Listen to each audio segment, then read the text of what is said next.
한 주간 동안 주의 은혜가 평안하셨습니까? 옆에 사람과 인사합시다. 사랑합니다. 축복합니다. 제목이 있습니다. 같이 읽습니다. 그들 위에 장막을 치시리라. 아멘. 지난주에는 입맞은 자 14만 4천이라는 제목으로 함께 봤고요. 오늘은 그 뒤에 이어서 그 입맞은 자 14만 4천 허다한 무리, 그들은 대체 어디서 나왔으며 어떤 은혜를 입었으며 어떤 복 가운데 살아가는지에 대한 얘기를 좀 하도록 하겠습니다. 우리 지난주 말씀을 기억하십니까? 지난주 말씀을 잠깐 요약하겠습니다. 6장에서 이미 다 떨어지고 나서 하나님과 어린 양의 진노 앞에 누가 서리요? 라고 했습니다. 그래 놓고 이제 7장으로 연결되면서 네 천사가 네 모퉁이에 서서 심판의 바람을 붙들고 있었습니다. 그때 한 다른 천사가 나와 하나님의 종들이 이마에 인칠 때까지 그 바람을 불지 못하도록 명했습니다. 그리고 요한이 듣기를 하나님의 종들이 이마에 입맞은 자의 수를 들으니 유다 지파에서 1만 2천씩 쭉 얘기를 하고 총 개가 14만 4천이더라. 이제 듣고 나서 그 무리를 보려고 돌이켜 보니 셀 수 없는 허다한 무리가 있고 천국에서 장로들과 그리고 그룹들 천사들이 이 허다한 무리들과 함께, 허다한 무리는 종려나무 가지를 흔들고 그리고 천사들과 장로들이 함께 하나님을 찬송하고 있습니다. 어린 양에게 하나님의 찬송을 돌려드리면서 그분이 찬송받기에 합당하다라는 찬송을 우리 지난주에 봤습니다.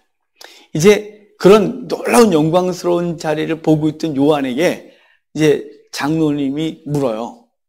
요한에게 묻습니다. 자, 우리 묻는 거 한번 볼까요? 13절이에요. 13절 같이 읽겠습니다. 장로 중 하나가 응답하여 나에게 이르되 이 흰옷 입은 자들이 누구며 또 어디서 왔느냐? 아멘. 장로가 묻는 거예요. 이게 대답하여 그러니까 무슨 걸 누군가가 대답한 것 같지만 우리 번역이 약간 묘한 게 너무 많아요. 다른 번역들은 그냥 이렇게 대답했다고 번역 안 하고 장로가 물었다 이렇게 돼 있어요. 장로가 이 사건을 보고 요한에게 묻는 거예요. 야, 이들은 어디서 온 자들이냐? 대체 누구냐? 이렇게 물어요. 사실은 장로가 이미 답을 알고 있어요. 근데 요한이 물어야 되는데 요한이 안 묻고 있는 거예요. 왜냐면 요한이 너무 행복했거든요.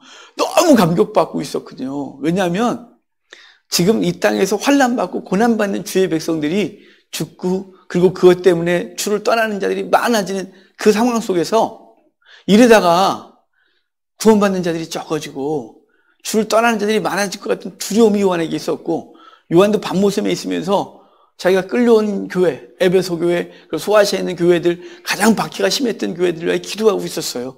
그런데 주님께서 구원받은 자들의 영광을 보여주면서 이긴 자들의 영광을 4장에서 보여주고 그리고 쭉 오다가 지금 7장에서 구원받은 자를 보여주겠다고 하시면서 14만 4천 명을 보여주고 그리고 그 무리는 허다하게 셀 수 없는 무리로 영광스럽게 섰으며 그들이 종려나무 가지를 들고 흔들면서 어린 양을 찬송하고 있는 그 장면을 보면서 요한이 감격 가운데 빠져 있는 거예요. 여러분 감격스럽지 않아요? 비록 한국교회가 지금 위기라고 말해요.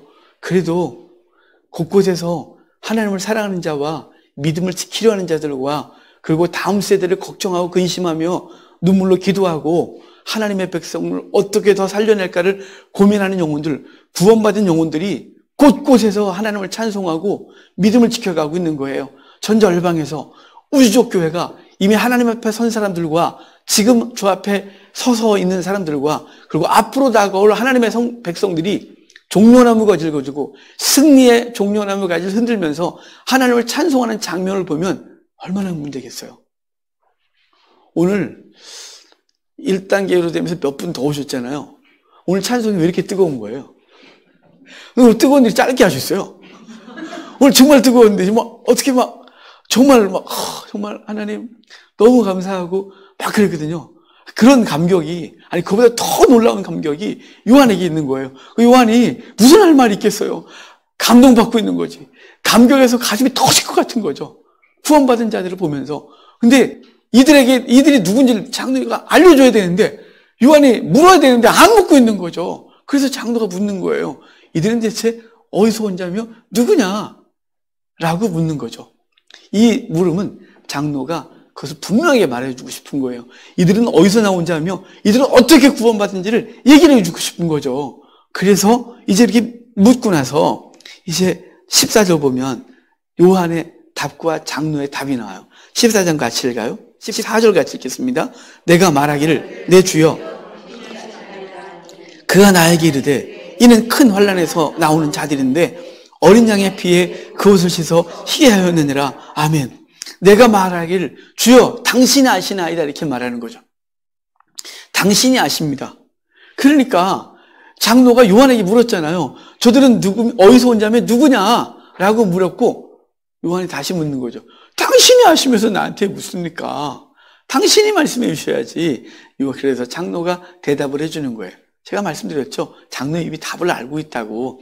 요한이 물어야 요한에게 답을 해주겠는데 요한이 안 물으니까 도리어 장로가 물은 거예요. 대체 누구니? 어디서 온 자니? 그리고 요한이 모르고요. 당신이 아시잖아요. 그래서 말씀해 주는 게 뭐냐면 그들은 큰 환난에서 나온 자들인데 어린 양의 보혈로 그것을 씻은 자니라. 이렇게 말씀해 주고 있는 거죠. 그러니까 구원받은 자들에 대해서 이제 얘기를 해줄 텐데 그들이 어디서부터 왔는지를 얘기를 하는 거예요.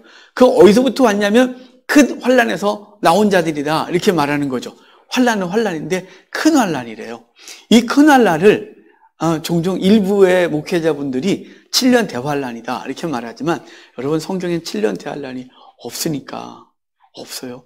7년 대환난이라는 근거가 너무 빈약하고 그리고 그것은 앞뒤 문맥을 보면 도저히 그렇게 말할 수 없는 것들이에요. 없어요. 7년 대환난을 얘기를 하면서 7년 대환난에 환난 받다가 그거 못 이기면 지옥 가고 그래서 제가 아는 분은 그 이후로 제가 관계를 끊고 사는 목사님이지만 저기 남쪽 어디에다가 구체적으로 얘기하면 혹시나 또 한 단계 두 단계 오면 다 알거든요. 벙커 만들어놨어요. 7년 먹을 거 다 넣어놨고 핵폭탄이 터져도 자기는 멀쩡하대요. 그 내가 그렇게 살고 싶어요. 그러고 말했어요. 7년 대환란 버티겠다고 그러고 있는 거죠. 이 해석이 얼마나 이상하냐면 여러분 큰 환란은 7년 대환란이 아니에요. 큰 환란은 이미 6장에 나왔어요. 6장 2이 우리에게 말해준 거예요. 첫 번째 인이 뭐였어요? 주의 백성들이 복음 들고 나가 이기고 또 이기려 하니까 두 번째인 사단이 나와 성도들을 순교제물로 죽였어요. 죽지 않고 살아남은 자는 세 번째 인에서 기근을 겪고 경제적 고통과 삶의 어려움을 겪어요. 네 번째인 떨어지니까 그랬잖아요. 이 네 번째는 검은 말, 이 청황색 말인데 이놈이 이름이 나왔어요. 사망이라고. 그리고 그놈은 음부가 되어서 다른 다르고 얘가 성도들을 어떻게 죽냐면 칼과 흉년과 짐승들로서 죽이더라 라고 말했고 그 다음 성도들은 제단 아래서 이미 순교의 제물로 죽은 성도들이 제단 아래서 언제까지 일을 계속하실 겁니까? 라고 울부짖는 기도가 있었어요. 큰 환난이에요. 우리 성도들은 그 시대를 막 초월해서 모든 성도는 환난 가운데 있는 거예요. 왠 줄 아십니까? 믿음 지키려니까 세상 가치 속에서 믿음을 지키려니까 공중권세 잡은 사단이 세상을 움직일 때 그거가 역행해 살려고 하니까 환난이 우리 속에 있는 것이죠. 그것이 강한 나라에선 지금도 여전히 목숨을 잃는 자들이 있고 별 강하지 않아도 육신의 목숨을 잃지 않아도 믿음을 지키려는 사람들이 경제적 기근과 어려움과 박해를 당한 그 현실을 말하는 게 큰 환난에서 나온 자들이라고 말하는 거죠. 당시 초대교회는 진짜 큰 환난이었어요. 왜냐하면 죽었거든요. 예수 믿다 죽었어요. 예배드리다 걸리면 끌려가서 화형을 당하거나 사자굴에 던져지거나 지금 요한처럼 반모섬 채석장에 끌려가서 노역을 감당하다가 죽거나 그랬단 말이죠. 그걸 피해서 숨어 지내는 사람들은 경제적 기근을 겪었고 삶이 완전히 무너졌어요. 큰 환난에서 나온 자들 이런 건 이 말씀은 성도가 세상에서 살아가는 자체를 말씀하고 있는 거예요. 믿음을 지키려고 하면 지킬수록 더 환난이 커지는 거죠. 적당히 타협하면 환난이 별로가 아닐 수 있어요. 지금도 이 시대에 적당히 타협하고 살면 별게 없겠지만 정말 믿음을 지키려고 딱 마음을 먹는 순간 세상 가치관으로부터 얼마나 바보가 되는지 몰라요. 손해봐야 되고요. 그리고 힘이 들 수밖에 없는 세상 그런 것이죠.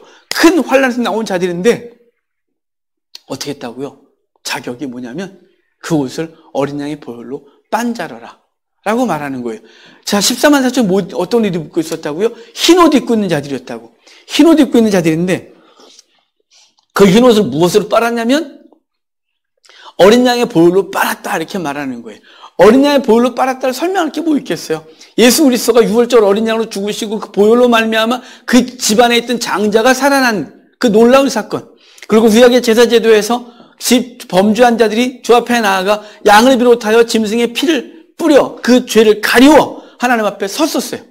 그런데 신약에 오면 그 짐승의 피로 그때그때마다 가리는 것이 아니라 죄를 지면 또 드러나고 죄를 지면 또 드러나면 거기다 피를 뿌려 가리고 죄가 드러나면 피를 뿌려 가렸던 구약의 제사제도가 아니라 히브리서의 말씀대로 하면 단번에 그리스도께서 우리를 죽으시고 그 피로 우리의 죄를 씻은 것이죠.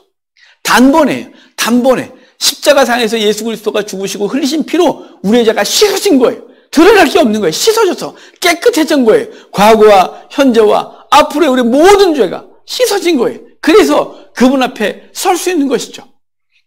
우리는 하나님 앞에 우리의 공로가 아니라 우리의 행위가 아니라 하나님의 은혜로 서 있는 것이 종종 믿음으로 구원을 얻었는데 완성하는 것은 행위라고 말하는 분들이 있어요. 믿음은 선물로 받았는데 이제 선물로 받았으니 너희가 열심히 노력해서 완성하라는 것이죠. 그래서 행위 구원에 대한 얘기를 하시는 분들이 있어요. 그래서 부족한 것들에 대한 카톨릭은 연옥에 있고 그리고 후손들이 열심히 헌금하고 막 기도하면 연옥에 있다가 이렇게 겨우 올라가고 성인들에게 공로를 좀 나눠달라고 하는 그 이상한 것 그런 짓들을 하고 교회 내에서도 마찬가지예요. 이 성경을 읽으면서 어떻게 우리의 행위로 구원을 받을 수 있다고 말을 하는지 알 수가 없어요. 그런 자마다 자기를 돌아봐야 돼요. 왠 줄 알아요? 자기가 얼마나 부족하며 자기도 자기가 한 말에 책임을 못 지는 거예요. 왜냐하면 행위로 완성한다 그랬잖아요. 죄를 조금도 지면 안 된다는 거죠. 어떻게 완성할 수 있어요? 우리가 무슨 능력으로? 그 로마서에 뭐라 그러냐요? 행위로 의롭다 할 사람은 아무도 없느니라. 의인이 없나니 하나도 없느니라. 아담의 범죄함으로 모든 사람이 죄인 되었는데 예수 그리스도의 순종함으로 모든 사람이 의롭게 됐다라고 말해서 우리의 구원은 우리의 행위로 완성하는 것이 아니라 하나님의 은혜로 완성하는 거예요. 그러니까 우리가 예수 그리스도로 말미암아 칭의 됐어요. 의롭다 칭함을 받았다는 거죠. 의롭다 칭함을 받았는데 칭함 받은 것이 끝나지 아니라 성화의 과정을 거쳐서 성화가 된 사람만이 영화롭게 된다는 거예요. 여러분 그럴까요? 여러분 어떻게 성화가 완성을 이루어 우리 스스로 성화를 완성할 수가 있어요? 얼마 전에 무슨 라디오 기독교 방송을 듣다가 성철 스님 얘기를 잠깐 하고 지나가더라고요. 왜 앞뒤 제가 기억이 안 나요. 성철 스님이 열반하시고 그분이 열반하실 때 그런 얘기 했잖아요. 내 죄가 수미산보다 높다고. 아니 등을 벽에 땅바닥에 대지도 않고 주무셨어요? 옷은 맨날 기어 입으셨어요? 그렇게 고행을 하고 수도라는 분이 별로 없었기 때문에 종교를 초월해서 존경하는 거예요. 그냥 종교를 초월해서 그의 절제력을 존경하는 거죠. 그런데 그가 하는 말이 뭐냐면 그렇게 살았는데도 내 죄가 수미산보다 높대요. 수미산이 뭐냐면 불교에서 말하는 가장 높은 산이에요. 그렇게 다 씻었는데 그렇게 했었는데 내 죄가 수미산보다 높다는 이 처절한 고백을 하는 거예요. 우리가 애쓰고 몸부림쳐도 우리는 완성될 수가 없는 거예요. 그러면 막 살아도 되냐? 그럴 수 없다 그랬죠. 그럴 수가 없는 거예요. 여러분 칭의 안에 성화가 포함되어 있는 거 아십니까? 칭의 안에 성화가 포함된 거예요. 성화는 자기가 완성하는 것이 아니라 성화를 누가 완성했냐면 예수 그리스도가 성화를 완성하셨어요. 그래서 그 성화를 우리에게 주입해 주신 거예요. 칭의, 단순히 의로워졌다고 말하는 것이 아니라 그 거룩하신 성령이 우리 가운데 임하셔서 그분은 우리 속에서 성화, 그것을 완성하신 거예요. 내 의가 아니라 그분의 의가 우리에게 덧입혀졌고 그분 앞에 설 수 있는 거죠. 그래서 성화는 우리가 완성할 수 없는 거고 우리가 성화되려고 애쓰고 있어요. 저희 집에서는 성화라는 말이 그냥 이렇게 회자되는 말이라 그랬잖아요. 많이 성화됐다? 야, 아빠 많이 성화되지 않았냐? 옛날 같으면 확 웅크랬는데 요즘 안 하지 않냐? 많이 성화됐어. 야, 너도 많이 성화됐다? 우리 집에서 맨날 성화 얘기해요. 야, 너 성화됐다, 야. 이렇게 일부러 확 격려해줘요. 성화됐다고. 예전에 이럴 때 확 갔는데, 야, 너 많이 찾게 했다? 성화됐다? 막 이렇게. 제가 제일 많이 성화된 것 같아요. 왜냐면 제가 너무 바닥이었거든요. 말은 못하지만 제가 정말, 성질도 엉망이고, 하여간 우리 애들이 저 때문에 어릴 때 상처 참 많이 받았어요. 요즘은 상처 안 받아요. 제가 받아요. 진짜 제가 너무 많이 성화돼서 이제 제가 상처를 별로 안 주고 상처를 좀 받는 입장에 뭐 조슬이 많이 받아야 되겠죠. 뭐. 하여간 중요한 건 뭐냐면 우리가 성화에서는 완성이 안 되고요. 칭의가 뭐라고요? 성화를 포함한 거라고요. 예수 그리스도가 그 거룩하신 완벽하신 분이 우리 가운데 들어와 계신 거예요. 그래서 우리는 우리의 공로가 아니라 예수 그리스도의 공로로 성화가 완성된 존재죠. 그럼에도 불구하고 우리는 열심히 주님 닮아가려고 애쓰고 있는 것입니다. 그것이 칭의의 놀라운 은혜예요. 그래서 우리의 옷은 뭐로 빨았다고요? 예수 그리스도의 보혈로, 어린 양의 보혈로 그것을 빤 자들이 그 앞에 서 있는 거예요. 자기 공로로 열심히 살았기 때문에 그 앞에 선 게 아니에요. 헌금 무지하게 많이 했더니 그 앞에 선 것이 아니고요. 이 땅에서 열심히 고행을 했더니 선 것이 아니란 말이에요. 목회 열심히 했더니 선 것이 아니에요. 저 올해요. 다음 11월 1일이 되면 어떤 자격이 주어지는 줄 아세요? 노회에서? 원로 목사 자격이요. 그 제 동기들이 원로 목사님 그래요, 저한테. 또 벌써부터 농담으로, 원로 목사님. 저 원로예요. 왜냐면 개척해서 한 교회에서 20년을 목회하면 원로 자격이 주어져요. 저 대단한 사람이에요. 그렇다고 해서 천국에서 그냥 이걸로 천국에 노예요. 아무것도 아니. 이거는 공로가 아닌 거예요. 하나님의 놀라운 은혜, 그 보혈로 우리의 죄를 씻었다라고 말하는 것이 14절입니다. 여러분, 저와 여러분들은 예수 그리스도의 보혈로 우리의 옷을 씻음 받은 존재로 주 앞에 서는 자격이 있는 자임을 기억하시기를 바랍니다. 자, 우리 15절 볼까요? 또 15절 같이 읽겠습니다. 그러므로 그들이 하나님의 보좌 앞에 성전에서 밤낮 하나님을 섬기며 보좌에 앉으신 이가 그들 위에 장막을 치시리니. 아멘. 하나님의 보좌 앞에 있대요.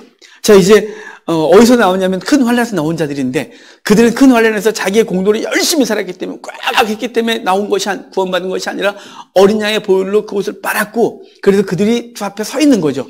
그런데 어디냐면 보좌 앞에 서 있다라는 말을 해요. 오늘 7장에 보좌 앞이라는 말이 3번이나 나와요. 얼마나 중요한지. 그때 한번 거기 좀 볼까요? 자, 9절 봐요. 이 일 후에 내가 볼 각 나라와 족속과 백성과 방언에서 아무도 능히 셀 수 없는 큰 무리가 나와 흰 옷을 입고 손에 종려가지를 들고 보좌 앞과 어린 양 앞에 서서 그래 돼 있죠. 자, 11절도 봐요. 모든 천사가 보좌와 장로들과 내 생물의 주위에 서 있다가 보좌 앞에 엎드려 얼굴을 대고 하나님께 경배하여. 그리고 오늘 지금 15절에 그러므로 그들이 하나님의 보좌 앞에 있고 이래요. 하나님의 보좌 앞에 있다는 거죠. 하나님의 보좌 앞에 있다는 말이 우리 1장 얘기할 때 그 의미가 뭔지 말씀드렸어요. 1장 4절에 7영이 하나님의 보좌 앞에 있고 이래 있어요. 그래서 7영이 하나님의 보좌 앞에 있다는 걸 어떻게 제가 설명드렸냐면, 사실은 보좌 앞은 심판의 자리라고. 스가랴서에 하나님의 보좌 앞에 죄인이 서 있었어요. 그래서 심판의 자리예요. 근데 성령이 거기 서 있대요. 아니 성령이 무슨 죄를 졌다고 거기 있어요? 우리 때문에 서 있는 거죠. 우리의 죄인들이 그 앞에 서야 되고, 그분은 우리 안에 거하시기 때문에 우리와 함께 그 앞에 서 있는 거죠. 그 21장은 백보자 심판이 있어요. 백보자 심판 앞에, 백보자 앞에, 하얀 보좌 앞에 우리가 서요. 거룩하신 보좌 앞에 서는데 우리는 어떻게 된다고요? 우리 안에 거하신 성령 때문에 통과하는 거죠. 그리고 그 앞에서 하나님께서 무죄 선언하시고, 얘는 죄가 없어. 아니, 죄가 그 책들에 죄가 하나도 없고 생명록의 이름이 기록된 걸 보고 그는 구원받은 거죠. 그래서 그 앞에서 뭐 하나요? 찬송하고 그 앞에 엎드려 경배하고, 정말 나 같은 것을 구원하신 죄 놀라운 은혜 앞에 면류관 벗어 장로들은 벗어 주 앞에 드리는 그 일이 벌어지는 거예요. 그래서 우리가 어디 있다고요?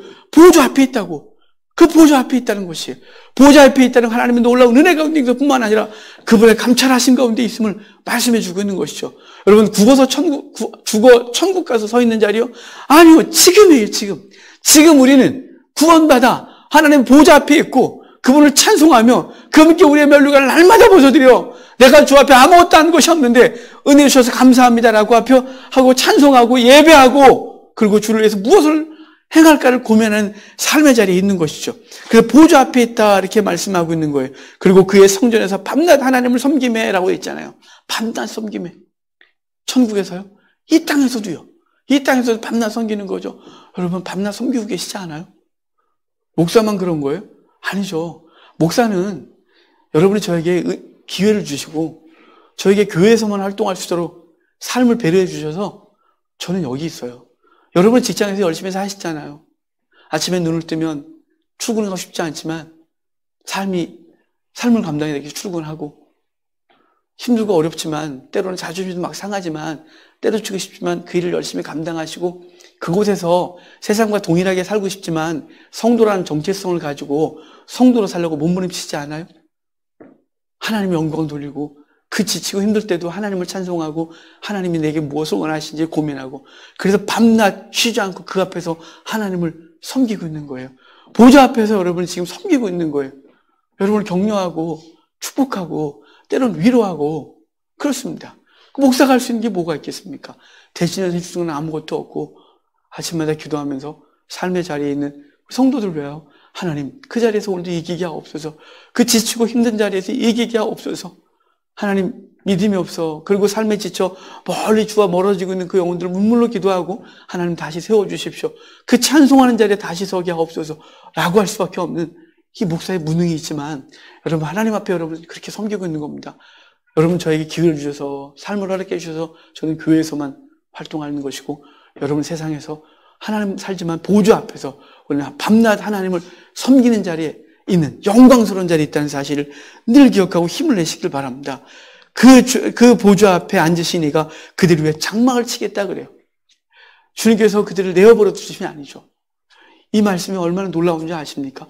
장막을 쳐준다 그래요. 어떤 자들에게요? 큰 환란에서 나온 자들인데 그들은 어린야의 보혈로 그것을 빤절하라.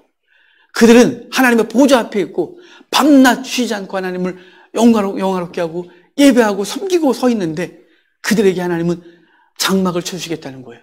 그냥 나는 당연히 섬김받아야지. 야야야, 고통스러워도 해야지. 땡볕에도 해야지. 비가 와도 해야지 것들아. 라고 말하는 것이 아니라 주님이 그들을 위해 장막을 쳐주시겠다 그래요. 이 장막을 쳐주신다는 말이 실제적으로 실현된 사건이 있어요. 요한복음 1장 14절에 주님이 이 땅에 오신 것을 말하기를 그분이 우리 가운데 거하심에 라고 되어 있어요. 하늘 보좌 버리시고 이 땅에 오셔서 우리 가운데 거하신다 그러는데 이 거하신다는 말이 헬라어로 스케노라는 단어예요. 이 스케노라는 단어가 사실 우리는 거하심에라고 번역했지만 장막을 친다는 번역이에요. 이 단어와 똑같은 단어예요. 오늘 요한계시록의 7장에 있는 단어 장막을 친다와 요한복음 1장 14절에 있는 우리 가운데 거하심에라는 단어가 동일한 단어예요. 그러니까 주님께서 우리 가운데 오셔서 뭐 한 거예요? 이미 예수님께서 오셔서 우리 가운데 장막을 쳐주신 거죠. 장막을 쳐주신 거예요. 그래서 그 안에서 쉼을 얻고 꿀을 얻고 보호받는 거죠. 주님께서 우리 가운데 장막을 쳐주신 거예요. 얼마나 놀랍습니까? 이 사실은 이미 구약에서도 수도 없이 하셨어요. 주님께서 이스라엘 백성을 건져내시고 불기둥으로 보호하시고 성막을 짓게 하셔서 성막으로 그들과 함께 동행하셨어요. 함께요. 호세아서는 주님께서 우리에게 장막을 주시는데 뭐라 하냐면 우리가 명절을 지키는 것처럼 할 거래요. 장막을 쳐주시고 놀라운 즐거움을 얻게 하는 거죠. 여러분 주님 안에서 이 즐거움을 누리고 사시나 모르겠습니다. 성도로서 주님께서 주시는 이 즐거움을 놓치고 산다면 답답한 거죠. 마치 우리 어릴 때 책에서 읽었던 그 자린고비 그냥 부인이 어디 갈 때 밥 차려놓고 딱 그랬는데 그냥 굶어 죽었다며. 자린고비 먹지 못하고 쳐다보면서 맨밥을 먹었던 그 어리석은 짓도 똑같이 하는 거죠. 우리 이미 다 얻었는데 다 있는데 우리는 그걸 누리지 못하는 거예요.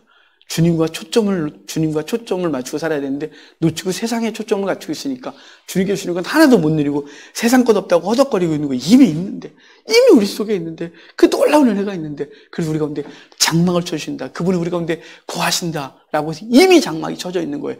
죽어서 천국이 아니라 살아서 천국인 거예요. 살아서 장막이 쳐주신 놀라운 은혜를 우리는 누리고 살아가는 거예요. 진정한 평강과 쉼이 있는 것이죠. 자, 그 다음 절을 볼까요? 16절이에요. 그들이 다시는 줄이지도 아니하며 목마르지도 아니하고 해나 아무 뜨거운 기운에 상하지도 아니하고 다시는 이래요. 너희가 주님 바깥에 있을 때는 그때는 뜨거운 해를 당하고 상함을 입고 목말랐었대요. 하지만 너희가 이제 그리스도와 연결된 성도된 너희들은 다시는 없을 거래요. 예, 천국에서 당연한 거고요. 이 땅에서도요. 여러분 주님과 깊은 만남이 있으면 이런 즐거움이 실제가 되어져요. 찬송가 이런 거 있거든요. 알 사람이 없도다. 이걸 어떻게 알려줘야 되죠?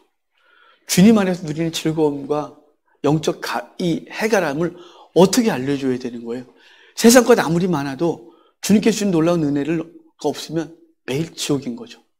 살 수가 없는 거예요. 요즘 코로나 때문에 사업이 망하고 소상공인들이 힘들어서 어젠가 어떤 분이 또 세 자녀를 둔 분이 아파트 옥상에서 뛰어내리려다가 술 먹고 올라가 앉아있던 걸 사람들이 건졌대요.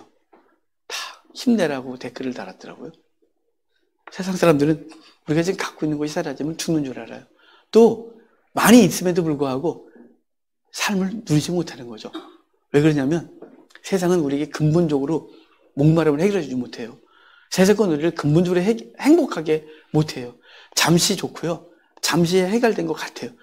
그건 탄산음료를 마신 것 같은 느낌이죠. 하지만 여러분, 예수님은 우리에게 주신 놀라운 은혜가 있는데 그것이 바로 다시는 해를 당하거나 목마르지 아니하고 뜨거운 기운에 상함을 당하지 않을 거라는 이 말씀이 진짜 우리 속에 있는 거예요. 대체 그걸 어떻게 설명드릴지 알 수가 없어요. 경험해보면 알 수가 없는 거거든요. 경험하지 않고는 알 수가 없는 거예요. 여러분이 주님께 삶을 온전히 드려 정말로 주님께서 주신 놀라운 은혜를 경험하길 바랍니다. 주님께서 그 영혼을 그 상하지도 아니하고 그래서 17절에 보면 이는 보좌 가운데 계신 어린 양이 그들의 목자가 되어서 생명수 샘으로 인도한다 그러잖아요. 목자가 돼서 생명수 샘으로 우리 예수님은 우리의 목자라고 그러고요. 생명수 샘으로 인도하는데 이게 어떤 상황까지 가냐면 창세기 2장까지 가야 해결이 되는 얘기예요. 창세기 2장에 보면 하나님이 사람을 만드시고 모든 걸 다 창조하신 이후에 사람을 만드시고 에덴에 두어 살게 하셨어요. 그리고 에덴을 말하면서 거기에 물근원이 있는데 그 물이 흘러 땅 사방으로 흘러 비기레유, 비손, 기혼, 히데겔, 유브라데 강으로 흘러 에덴을 적신다 그래요. 그러니까 그 샘이 거기서 물이 흘러나와 에덴을 적셔 모든 걸 살게 하셨었는데 근데 아담과 하와의 범죄로 에덴에서 쫓겨나 그 생명수로부터 멀어진 거죠. 그래서 다시 구원받은 자들에게 어떻게 한다고요? 생명수샘으로 인도하여 다시 풍요롭게 하고 넉넉하게 하겠다는 거예요. 구약의 선지서들은 계속해서 예수님이 생명의 샘임을 예언했어요. 예레미야도, 에스겔도, 호세아도, 요엘도 계속이요. 그리고 예수님께서 오셔서 이렇게 말씀했잖아요. 그 삶의 목마른 사마리아 여인에게 말하기를 내가 주는 물을 마시면 영원히 목마르지 아니하겠다. 이렇게 말해요. 그 여인은 현상적인 물인 줄 알았어요. 근데 그 여인과 대화 속에서 물이 무엇인지 그 여인이 주님과 대화 속에서 알았고 그는 해결돼서 동네로 가서 내가 메시아를 만났다고 소리 지르는 거예요. 그는 인생의 목마름이 해결된 거죠. 요한복음 7장에 보면 초막절 끝에 주님께서 그 초막절 7일 동안 매일 아침마다 실로암에 가서 물을 떠다가 그 바싹 마른 그 말라가고 있는 그 버드나무 가지에 부으면서 호산나 호산나 외쳤어요. 우리를 구원해달라고. 지금 건기 지금 끝나고 물 안 주시면 우리 죽는다고 물 달라고 외쳤던 게 7일 동안 축제 기간 동안 했던 거예요. 그 8일째 주님께서 딱 서셔서 이렇게 말하는 거죠. 누구든지 목마르거든 내게로 와서 마시라. 그러면 그 배에서 생수의 강이 흘러넘치리라. 오면 생수의 강을 흘러넘치겠대요. 주님께서 주시겠다는 거죠. 그 십자가에 죽으셨을 때 피만 흘린 것이 아니라 옆구리를 찔러 물과 피를 다 쏟아 우리의 죄를 씻으시고 우리의 목마름을 해결하신 것이에요. 요한계시록에서 그래서 오늘 이렇게 말씀하고 저 후반에 가면 21장, 22장에 가면 3번이나 생명수샘으로 인도하니까 생명수샘으로 그래요. 여러분 인생의 목마름은 현상적인 걸 채운다고 채워지지 않습니다. 절대로 채워지지 않습니다. 어느 정도 채워진 것 같으나 또 다른 목마름이 계속해서 우리를 힘들게 합니다. 하지만 그리스도와 만남이 있으면 그 모든 것들이 완전히 해결됩니다. 완전히. 여러분 그리스도와 깊은 만남이 있어서 영적 해결함이 있는 우리가 되기를 바랍니다. 그래서 그들에게 뭐라고요? 다시는 눈물이 없으래요. 하나님께서 그들의 눈에서 모든 눈물을 씻어주실 것이다. 이렇게 말합니다. 다윗이 그 목자 되신 예수 그리스도 그리고 그분이 자신의 삶을 해결하시고 그리고 진정한 평강을 주는 이것에 대해서 종합적으로 지은 시가 하나 있어요. 아주 유명한 시죠. 아주 유명한 시. 시편 23편이에요. 자, 시편 23편 한번 펴보실래요? 그 부분을 좀 읽어봅시다. 시편 23편. 그분이 목자가 돼서 우리를 생명수샘으로 인도하시고 우리의 갈급을 해결하시고 그리고 우리의 속에는 갈등과 눈물들을 닦으시고 진정한 평강을 주셔서 그 시인은 말하기를 내가 여호와의 집에 영원히 거하리라. 장막에 영원히 거하리라. 내가 그 장막에 영원히 거하리라 라고 말했던 이 시 23편 잘 아는 내용이죠. 우리 한 절씩 또박또박 읽어요. 막 읽지 말고. 성경은요, 정말 한 절 한 절, 한 단어 한 단어를 묵상해서 읽으면 어마어마한 능력이 있어요. 그래서 암송이 되게 중요해요. 그냥 읽을 때 몰랐는데 암송하고 몇 번 반복했다 하면 단어가 하나씩 더해지고 그 문장이 굉장히 강력하게 보이거든요.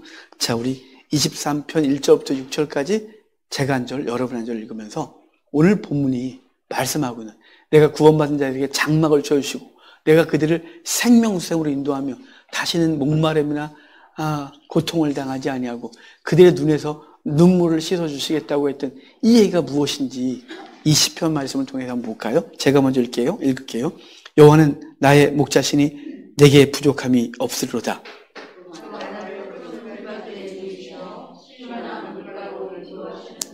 내 영혼을 소생시키시고 자기 이름을 위하여 의의 길로 인도하시는도다.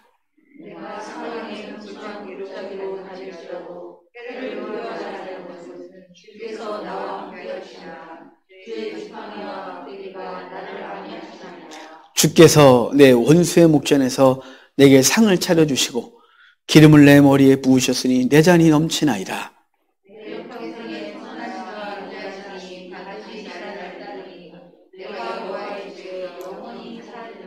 아멘. 바로 오늘 지금 요한계시록에서 구원받은 자들의 그 상태에 대한 얘기를 시인은, 이 다윗은 그가 주 앞에 이렇게 고백하고 있는 거죠. 장막을 쳐주셨고 그래서 쉼을 얻고 생명수생으로 인도해서 그 갈급함을 해결하고 대적들과 관계 속에서 그 대적들을 다 몰아내시고 진정한 평강을 주셔서 그 초장에서 뒹구는 양의 평안함. 그래서 다윗은 다시 고백하기를 내가 여호와의 집에 영원히 거하겠다, 살리로다, 이렇게 말씀하고 있습니다. 여러분, 환난이 많으십니까? 이 땅 살면서 어려움이 있습니까? 요즘 목사님들과 통화해 보면 다 어려워합니다. 얼마 전에 어떤 분이 전화를 해서 얼굴을 모르는 분인데 저에게 자기네 교회 문제들을 해결해 달라고 그랬습니다. 그래서 기도는 하겠습니다. 그랬습니다. 우리 교회도 해결될 게 참 많은데 안 됐습니다. 주변에 몇몇 교회들은 벌써 문을 닫았고 힘들어합니다. 여러분, 그래서 다들 절망 가운데 있습니다. 고통 가운데 있습니다. 저는 목사니까 목사들 얘기를 많이 듣겠죠. 주변에 사업을 하시거나 소상공인들이 문을 닫고 힘들어하시는 분들도 있습니다. 직장에서 밀려날 걸 걱정하고 이제 구조조정 때문에 뒤로 물러나는 성도들이 있다는 얘기를 듣고 있습니다. 여러분, 환난 많습니다. 환난 많아도 주님께서 우리에게 장막을 주심을 기억하고 이스라엘 백성이 광야에서 구름 기둥과 불 기둥으로 보호를 받고 반석에서 물을 내시며 만나를 주시고 때를 따라 메추라기를 주셨던 그 은혜를 오늘도 주신 줄 믿고 우리 주님 신뢰하고 믿음으로 성도의 삶을 살아가는 귀한 은혜가 있기를 바랍니다. 죽어서 천국에서 누리는 복이 아니라 이미 우리 가운데 있다는 사실을 기억하고 그들을 위해 장막을 치시리라 라는 말씀, 그것이 우리 가운데 실현된 것을 확인하고 누리고 사는 귀한 복이 있기를 주의 이름으로 축복합니다. 다 같이.